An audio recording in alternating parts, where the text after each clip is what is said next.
Hi friends ಈ ವಿಡಿಯೋದಲ್ಲಿ ಕೆಲವೊಂದಿಷ್ಟು ಇಂಟ್ರೆಸ್ಟಿಂಗ್ ಫ್ಯಾಕ್ಟ್ಗಳ ಬಗ್ಗೆ ಇಂಟ್ರೆಸ್ಟಿಂಗ್ ಆಗಿ ತಿಳಿದುಕೊಳ್ಳೋಣ. Fact number 1. ಸಾಮಾನ್ಯವಾಗಿ ಹುಡುಗರು ಮೊಬೈಲ್ ಫೋನನ್ನು ಪ್ಯಾಂಟ್ ಜೇಬಿನಲ್ಲಿ ಇಡ್ತಾರೆ, ಹಾಗೆ ವಯಸ್ಸಾದವರು ಶರ್ಟ್ ಜೇಬ್ನಲ್ಲಿ ಇಡ್ತಾರೆ.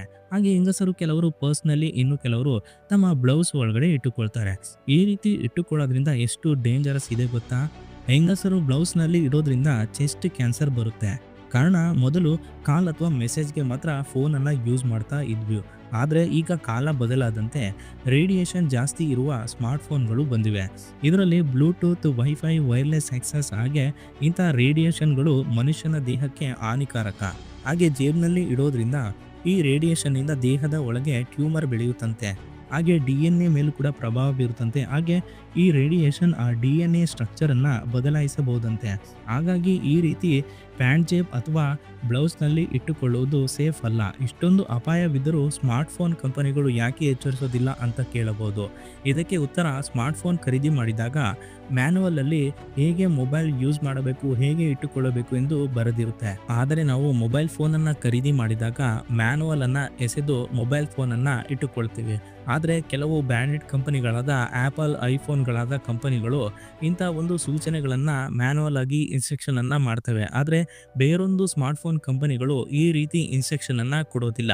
ಹಾಗಾಗಿ ಇದರ ಬಗ್ಗೆ ಹೆಚ್ಚಿನ ಸಂಖ್ಯೆಯಲ್ಲಿ ಗೊತ್ತಿರೋದಿಲ್ಲ. ಹಾಗಾಗಿ ನಾವು ಮೊಬೈಲ್ ಫೋನನ್ನು ಜೇಬ್ನಲ್ಲಿ ಇಟ್ಟುಕೊಳ್ಳುವಾಗ ಮೊಬೈಲ್ನಲ್ಲಿರುವಂಥ ಬ್ಲೂಟೂತ್, ಇಂಟರ್ನೆಟ್, ವೈಫೈ ಹಾಗೆ ಬ್ಯಾಕ್ಗ್ರೌಂಡ್ ಆ್ಯಪ್ಸ್ ರನ್ನಿಂಗ್ ಕ್ಲೋಸ್ ಮಾಡಿ ಇಟ್ಟುಕೊಳ್ಳಿ. ಎದೆಯ ಭಾಗದಲ್ಲಿ ಹಾಗೂ ಶರ್ಟ್ ಜೇಬ್ನಲ್ಲಿ ಮಾತ್ರ ಫೋನನ್ನು ಇಡಬೇಡಿ. ಇದು ಸೇಫ್ ಅಲ್ಲ. Fact number 2. ಸ್ನೇಹಿತರೆ, ಕಾರು ಹೊಂದಿರುವ ಅನೇಕರು ತಮ್ಮ ಕಾರನ್ನು ನಾಜೂಕಾಗಿ ನೀಟಾಗಿ ಇಟ್ಟುಕೊಳ್ತಾರೆ.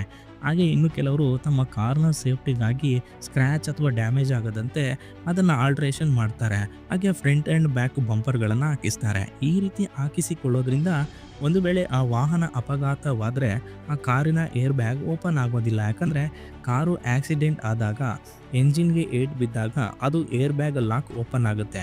ಆದರೆ ಕಾರ್ನ ಫ್ರಂಟ್ನಲ್ಲಿ ಬಂಪರ್ ಇದ್ದಾಗ ಏನಾದರೂ ಒಂದು ವೇಳೆ ಆಕ್ಸಿಡೆಂಟ್ ಆದರೆ ಪೂರ್ತಿ ಒತ್ತಡ ಬಂಪರ್ ಮೇಲೆ ಬೀಳುತ್ತೆ. ಎಂಜಿನ್ಗೆ ಯಾವುದೇ ರೀತಿಯ ಹಾನಿ ಆಗೋದಿಲ್ಲ. ಆಗ ಕಾರ್ನ ಏರ್ ಬ್ಯಾಗ್ ಓಪನ್ ಆಗೋದಿಲ್ಲ. ಇದರಿಂದ ಸಾವು ಸಂಭವಿಸಬಹುದು. ಹಾಗೆ ಕಾರ್ಗಳಿಗೆ ಬಂಪರ್ ಹಾಕ್ಸೋದು ಇಲ್ಲಿಗಲ್. ಯಾವುದೇ ವಾಹನಗಳಿಗೆ ಬಂಪರ್ ಹಾಕಿಸುವಂತಿಲ್ಲ. ಒಂದು ವೇಳೆ ಬಂಪರ್ ಹಾಕ್ಸಿರುವ ಕಾರು ಪೊಲೀಸ್ನವರ ಕೈಗೆ ಸಿಕ್ಕಿಬಿದ್ರೆ 5,000 to 10,000 ಫೈನ್ ಹಾಕ್ತಾರೆ. ಹಾಗಾಗಿ ಯಾರಾದರೂ ಬಂಪರ್ ಹಾಕ್ಸಿದ್ರೆ ನಿರ್ಧಾರ ಮಾಡಿಕೊಳ್ಳಿ, ಕಾರು ಮುಖ್ಯನಾ ಪ್ರಾಣ ಮುಖ್ಯನಾ ಅಂತ. Fact number 3. ಸ್ನೇಹಿತರೆ, ಸ್ಮಾರ್ಟ್ಫೋನ್ಗಳು ಲಾಂಚ್ ಆದಾಗ ಮೊದಲ ಬಾರಿ ಯಾವುದಾದ್ರೂ ಒಂದು ಪ್ರಾಬ್ಲಮ್ ಇದ್ದೇ ಇರುತ್ತೆ. ನಂತರ ಅದನ್ನು ಸರಿಪಡಿಸಲು ಪ್ರೋ ವರ್ಷನ್, ಲೈಟ್ ವರ್ಷನ್ ಎಂದು ಅದೇ ಮಾಡೆಲ್ ಹೆಸರಿನ ಫೋನನ್ನು ಲಾಂಚ್ ಮಾಡ್ತಾರೆ. ಮೊದಲ ಬಾರಿಗೆ ಸ್ಮಾರ್ಟ್ಫೋನ್ಗಳು ಲಾಂಚ್ ಆದಾಗ ಅದರ ರ್ಯಾಮ್ 1 GB 2 GB ಮಾತ್ರ ಇತ್ತು. ಹಾಗೆ ಸ್ಟೋರೇಜ್ ಕೂಡ 16 GB ಹಾಗೆ 32 GB ಮಾತ್ರ ಇತ್ತು. ಇದರಿಂದ ಸ್ಟೋರೇಜ್ ಬೇಗ ಫುಲ್ ಆಗ್ತಾ ಇತ್ತು. ಆದರೆ ಸ್ಟೋರೇಜ್ ಸಲುವಾಗಿ ಅದೇ ಫೋನ್ನಲ್ಲಿ ಸಿಮ್ ಸ್ಲಾಟ್ ಜಾಗದಲ್ಲಿ ಎಕ್ಸ್ಟರ್ನಲ್ ಮೆಮೊರಿ ಕಾರ್ಡ್ ಹಾಕುವ ಸ್ಲಾಟನ್ನು ಕೊಟ್ಟಿದ್ರು. ಇದರಿಂದ ಜಾಸ್ತಿ ಸ್ಟೋರೇಜ್ ಬೇಕಾದಾಗ ಎಕ್ಸ್ಟರ್ನಲ್ ಮೆಮೊರಿ ಕಾರ್ಡನ್ನು ಯೂಸ್ ಮಾಡಬಹುದಿತ್ತು. ಆದರೆ ಇಲ್ಲಿ ಮೊಬೈಲ್ ಕಂಪನಿಯವರು ಹೇಳುವುದೇನೆಂದರೆ, ಎಕ್ಸ್ಟರ್ನಲ್ ಮೆಮೊರಿ ಕಾರ್ಡನ್ನು ಬಳಸಿದರೆ ಮೊಬೈಲ್ ಫೋನ್ ಹ್ಯಾಂಗ್ ಆಗುತ್ತೆ ಅಥವಾ ಸ್ಲೋ ಆಗುತ್ತೆ ಅಂತ ಹೇಳ್ತಾರೆ. ಯಾಕೆ ಗೊತ್ತಾ? ವಾಸ್ತವವಾಗಿ ಮೊಬೈಲ್ ಫೋನ್ಗೆ ಎಕ್ಸ್ಟರ್ನಲ್ ಮೆಮೊರಿ ಕಾರ್ಡನ್ನು ಹಾಕಿದರೆ ಯಾವುದೇ ರೀತಿಯ ಕ್ರ್ಯಾಶ್ ಅಥವಾ ಹ್ಯಾಂಗ್ ಅಥವಾ ಸ್ಲೋ ಆಗಿ ವರ್ಕ್ ಆಗೋದಿಲ್ಲ. ಈ ರೀತಿ ಹೇಳೋಕ್ಕೆ ಕಾರಣ ಬೇರೆಯೇ ಇದೆ. ಈಗ ಬರುವಂಥ ಸ್ಮಾರ್ಟ್ಫೋನ್ಗಳಲ್ಲಿ ಸ್ಟೋರೇಜ್ ರ್ಯಾಮ್ ಕೂಡ 12 GB 256 GB 500 GB ಹೀಗೆಲ್ಲ ಇದೆ. ಆದರೆ ಸ್ಮಾರ್ಟ್ಫೋನ್ನಲ್ಲಿ ಎಕ್ಸ್ಟರ್ನಲ್ ಮೆಮೊರಿ ಕಾರ್ಡ್ ಹಾಕೋದನ್ನು ಈಗ ತೆಗೆದಿದ್ದಾರೆ. ಯಾಕಂದರೆ ಮುಂದೆ ಏನಾದರೂ ಸ್ಟೋರೇಜ್ ಜಾಸ್ತಿ ಬೇಕು ಅಂದರೆ ಅವರು ಬೇರೆ ಜಾಸ್ತಿ ಸ್ಟೋರೇಜ್ ಇರುವ ಫೋನನ್ನು ಕೊಂಡುಕೊಳ್ಳಲಿ ಎಂದು. ಇಲ್ಲದಿದ್ದರೆ ಅದಕ್ಕೆ ಎಕ್ಸ್ಟರ್ನಲ್ ಮೆಮೊರಿ ಆಪ್ಷನ್ ಕೊಟ್ಟರೆ ಅದನ್ನೇ ಯೂಸ್ ಮಾಡ್ತಾರೆ. ಇದರಿಂದ ಜಾಸ್ತಿ ಫೋನ್ ಸೇಲ್ ಆಗೋಲ್ಲ ಅಂತ ಈ ರೀತಿ ಟ್ರಿಕ್ಕನ್ನು ಮೊಬೈಲ್ ಕಂಪನಿಯವರು ಯೂಸ್ ಮಾಡ್ತಾ ಇದ್ದಾರೆ. ವಾಸ್ತವವಾಗಿ ಮೊಬೈಲ್ ಫೋನ್ ಕ್ರ್ಯಾಶ್ ಅಥವಾ ಹ್ಯಾಂಗ್ ಆಗೋದಿಲ್ಲ. ಆದರೆ ಅದು ಎಕ್ಸ್ಟರ್ನಲ್ ಮೆಮೊರಿಯಿಂದ ಆಗೋದಿಲ್ಲ. ಬದಲಾಗಿ ಫೋನಲ್ಲಿ ಇನ್ಸ್ಟಾಲ್ ಮಾಡಿರುವ ಥರ್ಡ್ ಪಾರ್ಟಿ ಹಾಗೂ ಹಾರ್ಮ್ಫುಲ್ ಆ್ಯಪ್ಗಳಿಂದ ಆಗುತ್ತೆ. ಹಾಗೆ ಮೊಬೈಲ್ ಫೋನ್ನ ರ್ಯಾಮ್ ತುಂಬಿದಾಗ ಮಾತ್ರ ಕ್ರ್ಯಾಶ್ ಅಥವಾ ಹ್ಯಾಂಗ್ ಅಥವಾ ಸ್ಲೋ ಆಗಿ ಬಿಡುತ್ತೆ ಅಷ್ಟೇ. Fact number 4. ಸ್ನೇಹಿತರೆ, ಯಾವುದಾದ್ರೂ ಒಂದು ವಾಹನದಲ್ಲಿ ಬ್ರೇಕ್ ಫೇಲ್ ಆಯಿತು ಅಂತಂದರೆ ಅದನ್ನು ಕಂಟ್ರೋಲ್ ಮಾಡಲು ಸಾಧ್ಯವಿಲ್ಲ. ಸಾಮಾನ್ಯವಾಗಿ ಬೈಕ್, ಕಾರು ಇವುಗಳನ್ನು ಗೇರ್ನಿಂದ ಒಂದು ಪಕ್ಷದಲ್ಲಿ ಅಥವಾ ಹ್ಯಾಂಡ್ ಬ್ರೇಕ್ನಿಂದ ಹೀಗೋ ಕಂಟ್ರೋಲ್ ಮಾಡಿದರೂ ಕೂಡ ದೊಡ್ಡ ದೊಡ್ಡ ಗಾಡಿಗಳನ್ನು, ಗೂಡ್ಸ್ ಗಾಡಿಗಳನ್ನು ಬ್ರೇಕ್ ಫೇಲ್ ಆದಾಗ ತಡೆಯಲು ಸಾಧ್ಯವಿಲ್ಲ.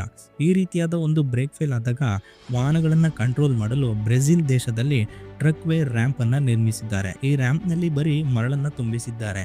ಬ್ರೇಕ್ ಫೇಲ್ ಆದ ವಾಹನ ಈ ರ್ಯಾಂಪ್ ಒಳಗೆ ಬಂದರೆ ಗಾಡಿಯ ಟೈರ್ ಮರಳಿಗೆ ಸಿಲುಕಿ ಅದರ ವೇಗ ಕಡಿಮೆ ಆಗುತ್ತದೆ. ಆಗ ಆ ವಾಹನ ನಿಲ್ಲುತ್ತದೆ. ಫ್ಯಾಕ್ಟ್ ನಂಬರ್ 5, ಇದಂತೂ ತುಂಬ ಇಂಟ್ರೆಸ್ಟಿಂಗ್ ಆಗಿ ಇದೆ. ಸಾಮಾನ್ಯವಾಗಿ ಹೋಟೆಲ್ ರೂಮಲ್ಲಿ ಸ್ಟೇ ಮಾಡಿದರೆ ಹೋಟೆಲ್ ರೂಮ್ಗಳಲ್ಲಿ ಗಡಿಯಾರವನ್ನು ಇಟ್ಟಿರುವುದಿಲ್ಲ. ಕಾರಣ ಯಾಕೆ ಗೊತ್ತಾ? ಇದನ್ನು ಸೈಕಾಲಜಿಕಲ್ ಆಗಿ ನೋಡೋದಾದರೆ, ಒಬ್ಬ ವ್ಯಕ್ತಿ ಒಂದು ರೂಮ್ ಬುಕ್ ಮಾಡಿದರೆ ಅಲ್ಲಿ ಸ್ಟೇ ಮಾಡಿ ಹೊರಗಡೆ ಹೋಗಿ ಸುತ್ತಾಡಿ ಬರ್ತಾನೆ. ಇದೇ ಟ್ರಿಕ್ಸ್ನ ಬಳಸಿ ಹೋಟೆಲ್ನಲ್ಲಿ ಗಡಿಯಾರ ಇಡೋದಿಲ್ಲ. ಯಾಕಂದರೆ ಆ ವ್ಯಕ್ತಿ ರಜಾ ದಿನಗಳನ್ನು ಕಳೆಯಲು ಹೋಟೆಲ್ ರೂಮ್ಗೆ ರಾತ್ರಿ ವೇಳೆ ಅಥವಾ ಸ್ಟೇ ಮಾಡಲು ಮಾತ್ರ ಬರ್ತಾನೆ. ಹಾಗೆ ಅದೇ ಹೋಟೆಲ್ನಲ್ಲಿ ರೂಮ್ ಜೊತೆ ಊಟ ಬೇರೆ ಬೇರೆ ಸೌಲಭ್ಯಗಳು ಇರುತ್ತೆ. ಒಂದು ವೇಳೆ ಆ ರೂಮ್ನಲ್ಲಿ ಗಡಿಯಾರವನ್ನು ಇಟ್ಟರೆ ಆ ವ್ಯಕ್ತಿ ಗಡಿಯಾರ ನೋಡಿ ಟೈಮ್ ಆಗ್ತಾ ಇದೆ, ಸುಮ್ಮನೆ ರೂಮ್ನಲ್ಲಿ ಕುಳಿತು ಟೈಮ್ ಯಾಕೆ ವೇಸ್ಟ್ ಮಾಡಬೇಕು, ಹೊರಗಡೆ ಹೋಗಿ ಸುತ್ತಾಡೋಣ ಅಂತ ಹೋಗ್ತಾನೆ. ಇದರಿಂದ ಆ ವ್ಯಕ್ತಿ ಹೋಟೆಲ್ನಲ್ಲಿ ಕಡಿಮೆ ಸಮಯ ಸ್ಟೇ ಮಾಡ್ತಾನೆ. ಹಾಗೆ ಹೋಟೆಲ್ಗೆ ಬಿಸ್ನೆಸ್ ಕೂಡ ಆಗೋದಿಲ್ಲ. ಕಾರಣ, ನೀವು ರೂಮ್ನಲ್ಲಿ ಹೆಚ್ಚು ಕಾಲ ಕಳೆದಂತೆಲ್ಲ ಎಸ್ಪೆಷಲಿ ಬಾಯ್ಸ್ ಆ ಹೋಟೆಲ್ನ ಸೌಲಭ್ಯಗಳನ್ನು ಬಳಸಿಕೊಳ್ತೀರಾ. ಇದರಿಂದ ಅವರಿಗೆ ಹೆಚ್ಚು ಲಾಭ ಆಗುತ್ತೆ, ಹಾಗೆ ಬಿಸ್ನೆಸ್ ಕೂಡ ಆಗುತ್ತೆ. ಹಾಗೆ ಇನ್ನೊಂದು ಕಾರಣ, ಹೋಟೆಲ್ನಲ್ಲಿ ಏನಾದರೂ ಗಡಿಯಾರ ಇಟ್ಟರೆ ಆ ಗಡಿಯಾರದ ಸಮಯ ಸ್ಮಾರ್ಟ್ಫೋನ್ನಲ್ಲಿ ತೋರಿಸುವುದಕ್ಕಿಂತ ಕಡಿಮೆ ಇದ್ದರೆ, ಹಾಗೆ ಹೆಚ್ಚಿನ ಜನ ಮೊಬೈಲ್ ಟೈಮ್, ವಾಚ್ ಟೈಮ್ಗಿಂತ ಹೋಟೆಲ್ ರೂಮ್ ಗಡಿಯಾರದ ಸಮಯವನ್ನು ಫಾಲೋ ಮಾಡೋರು ಇರ್ತಾರೆ. ಒಂದು ವೇಳೆ ಆ ಗಡಿಯಾರ ಓಡ್ತಾ ಇಲ್ಲದಿದ್ದರೆ ಅಥವಾ ಸಮಯ ಸರಿ ಇಲ್ಲದಿದ್ದರೆ ರೂಮ್ನಲ್ಲಿ ಸ್ಟೇ ಆದವರು ಹೆಚ್ಚು ಜನ ಟ್ರೈನ್, ಫ್ಲೈಟ್ ಇದರ ಟೈಮಿಂಗ್ಸ್ಗೆ ಕಾಯ್ತಾ ಇರ್ತಾರೆ. ಏನಾದರೂ ಹೆಚ್ಚು ಕಮ್ಮಿ ಆದರೆ ಟ್ರೈನ್ ಅಥವಾ ಫ್ಲೈಟು ಹೋಟೆಲ್ ಗಡಿಯಾರದ ಸಮಯದಿಂದ ಮಿಸ್ ಆದರೆ ಜಗಳ ಮಾಡ್ತಾರೆ ಅಂತ ಹೋಟೆಲ್ ರೂಮ್ಗಳಲ್ಲಿ ಗಡಿಯಾರವನ್ನು ಹಾಕಿರೋದಿಲ್ಲ. ಫ್ಯಾಕ್ಟ್ ನಂಬರ್ 6, ಸ್ನೇಹಿತರೆ, ಕೇಸರಿ ಸ್ಯಾಫ್ರಾನ್ ಎಂದು ಕರೆಯಲ್ಪಡುವ ಈ ಕೇಸರಿಯನ್ನು ಹಾಲಲ್ಲಿ, ಸ್ವೀಟ್ನಲ್ಲಿ ಹಾಗೂ ಕೆಲವು ಪದಾರ್ಥಗಳಲ್ಲಿ ಬಳಸ್ತಾರೆ. ಹಾಗೆ ಗರ್ಭಿಣಿ ಸ್ತ್ರೀಯರಿಗೂ ಕೂಡ ಕೊಡ್ತಾರೆ. ಯಾಕಂದರೆ ಗರ್ಭಿಣಿ ಸ್ತ್ರೀಯರು ಇದನ್ನು ಕುಡಿದ್ರೆ ಅಥವಾ ತಿಂದರೆ ಹುಟ್ಟುವ ಮಕ್ಕಳು ಆರೋಗ್ಯವಾಗಿ ಹುಟ್ಟುತ್ತಾರೆ ಅಂತ ಕೇಸರಿನ ಹಾಲಲ್ಲಿ ಹಾಕಿ ಕುಡಿಯಲು ಕೊಡ್ತಾರೆ. ಪ್ರಪಂಚದಲ್ಲಿ ಅತಿ ದುಬಾರಿ ಬೆಲೆಯ ಸ್ಪೈಸ್ ಅಂದರೆ ಅದು ಕೇಸರಿನೇ. 1 ಗ್ರಾಮ್ 500ರಿಂದ 600 ಇರುತ್ತೆ. ಸಾಮಾನ್ಯ ಕೇಸರಿಯ 1 kg ಬೆಲೆ 2ರಿಂದ 2.5 ಲಕ್ಷ ರೂಪಾಯಿ. ಪ್ಯೂರ್ ಕೇಸರಿಯ ಬೆಲೆ 1 kgಗೆ 7 ಲಕ್ಷ ರೂಪಾಯಿ ಇರುತ್ತೆ. ಇದು ಇಷ್ಟೊಂದು ದುಬಾರಿ ಯಾಕೆ ಅಂದರೆ ಇದರ ಪ್ರೋಸೆಸ್ ಬೆಳೆಸೋದ್ರಿಂದ ಕಟಾವು ಮಾಡುವವರೆಗೂ ಕೂಡ ತುಂಬ ಕಷ್ಟಕರವಾಗಿರುತ್ತದೆ. ಹಾಗೆ ಇದರ ಮೇಂಟೆನೆನ್ಸ್ ಕೂಡ ಹೆಚ್ಚು ಖರ್ಚಾಗುತ್ತೆ. ಕೇಸರಿ ಅಂದರೆ ಇದು ಒಂದು ಹೂವಿನೊಳಗೆ ಬೆಳೆಯುವಂಥ ಕೇಸರ ಮಂಡಲ. ಇದು ಕ್ರೋಕೋಸೇಟಿವ್ಸ್ ಎನ್ನುವ ಹೂವಿನಲ್ಲಿ ಬೆಳೆಯುತ್ತೆ. ವರ್ಷದಲ್ಲಿ ಒಂದು ಗಿಡದಲ್ಲಿ ಈ ಕೇಸರಿ ಹೂವು 1 ವಾರ 2 ವಾರ ಮಾತ್ರ ಹುಟ್ಟಿ ಬೆಳೆಯುತ್ತೆ. ಈ ಹೂವು ರಾತ್ರಿ ವೇಳೆ ಅರಳಿ ಮುಂಜಾನೆ ವೇಳೆಗೆ ಬಾಡಿ ಹೋದಂತೆ ಆಗುತ್ತೆ. ಇದರಿಂದ ಇವುಗಳನ್ನು ಸರಿಯಾದ ಸಮಯದಲ್ಲಿ ಬೆಳಗಿನ ಮುಂಜಾನೆ ಜಾವದಲ್ಲಿ ಇದನ್ನು ಕಟಾವು ಮಾಡಬೇಕು. ಹಾಗೂ ಒಂದೊಂದು ಹೂವಿನಲ್ಲಿ ಕೇವಲ 3 ಕೇಸರಿ ಮಾತ್ರ ಬೆಳೆಯುತ್ತೆ. ಇವುಗಳನ್ನು ಕಿತ್ತು ಬೇರೆ ಮಾಡಲು ಯಾವುದೇ ಮಷಿನರಿಗಳನ್ನು ಬಳಸೋದಿಲ್ಲ. ಬರೀ ಜನರಿಂದ ಕೈಯಾಳುಗಳನ್ನು ಬಳಸಿ ಇವುಗಳನ್ನು ಕಟಾವು ಮಾಡಿ ಅದನ್ನು ಆಳುಗಳಿಂದಲೇ ಬೇರ್ಪಡಿಸಲಾಗುತ್ತದೆ. ಕೇವಲ 2 ಲಕ್ಷ ಹೂ ಕಿತ್ತರೆ ಅದರಲ್ಲಿ 1 kg ಮಾತ್ರ ಕೇಸರಿ ಸಿಗುತ್ತೆ ಅಷ್ಟೇ. ಅದ ನಂತರ ಕೇಸರಿಯನ್ನು ಕಿತ್ತ ನಂತರ ಸ್ವಲ್ಪ ಬಿಸಿ ಮಾಡಿ ಅದನ್ನು ಪ್ಯಾಕ್ ಮಾಡ್ತಾರೆ. ಹಾಗೆ ಇದರ ಬೆಲೆ ಯಾಕೆ ಜಾಸ್ತಿ ಇದೆ ಅಂದರೆ ಇದರ ಪ್ರೋಸೆಸ್ ತುಂಬ ಲೇಟ್, ಹಾಗೆ ತುಂಬ ಡಿಮ್ಯಾಂಡ್ ಇದೆ, ಆದರೆ ಸಪ್ಲೈ ಮಾತ್ರ ತುಂಬ ಕಡಿಮೆ. ಹಾಗೆ ಪ್ರಪಂಚದಲ್ಲಿ ಅತಿ ಹೆಚ್ಚು ಉತ್ಪತ್ತಿಯಾಗುವ ಕೇಸರಿ ಶೇಕಡ 80ರಷ್ಟು ಇರಾನ್ ದೇಶದಿಂದ ಬರುತ್ತೆ. ಆದರೆ ಹೈ ಕ್ವಾಲಿಟಿಯ ಕೇಸರಿ ಮಾತ್ರ ಕೇವಲ ಕಾಶ್ಮೀರದಲ್ಲಿ ಮಾತ್ರ ಬೆಳೆಯುತ್ತಾರೆ. ಓಕೆ ಸ್ನೇಹಿತರೆ, ಇದಿಷ್ಟು ಈ ವಿಡಿಯೋದ ಇಂಟ್ರೆಸ್ಟಿಂಗ್ ಫ್ಯಾಕ್ಟ್. ಸ್ನೇಹಿತರೆ, ಈ ವಿಡಿಯೋದಲ್ಲಿ ನಿಮಗೆ ಯಾವ ಟಾಪಿಕ್ ಇಷ್ಟ ಆಯಿತು ಅನ್ನೋದನ್ನು ಕಾಮೆಂಟ್ನಲ್ಲಿ ತಿಳಿಸಿ. ಹಾಗೆ ವಿಡಿಯೋ ಇಷ್ಟ ಆದರೆ ಖಂಡಿತ ಮಿಸ್ ಮಾಡದೆ ಲೈಕ್ ಅಂತೂ ಮಾಡಿ. ಹಾಗೆ ಇದೇ ರೀತಿ ಇಂಟ್ರೆಸ್ಟಿಂಗ್ ಫ್ಯಾಕ್ಟ್ ಹಾಗೂ ಇಂಟ್ರೆಸ್ಟಿಂಗ್ ವಿಚಾರಗಳಿಗಾಗಿ ನೀವಿನ್ನೂ ಕೂಡ ನಮ್ಮ ಚಾನಲ್ಗೆ ಸಬ್ಸ್ಕ್ರೈಬ್ ಆಗಿಲ್ಲ ಅಂದರೆ ಈ ಕೂಡಲೇ ಕೆಳಗಡೆ ಕಾಣುವ ರೆಡ್ ಬಟನ್ ಮೇಲೆ ಕ್ಲಿಕ್ ಮಾಡಿ ಸಬ್ಸ್ಕ್ರೈಬ್ ಮಾಡಿ. ಹಾಗೆ ಪಕ್ಕದಲ್ಲಿರುವ ಬೆಲ್ ಐಕನ್ ಮೇಲೆ ಕ್ಲಿಕ್ ಮಾಡಿ ಆಲ್ ವಿಡಿಯೋಸ್ ಎಂದು ಸೆಲೆಕ್ಟ್ ಮಾಡಿ. Thanks for watching video.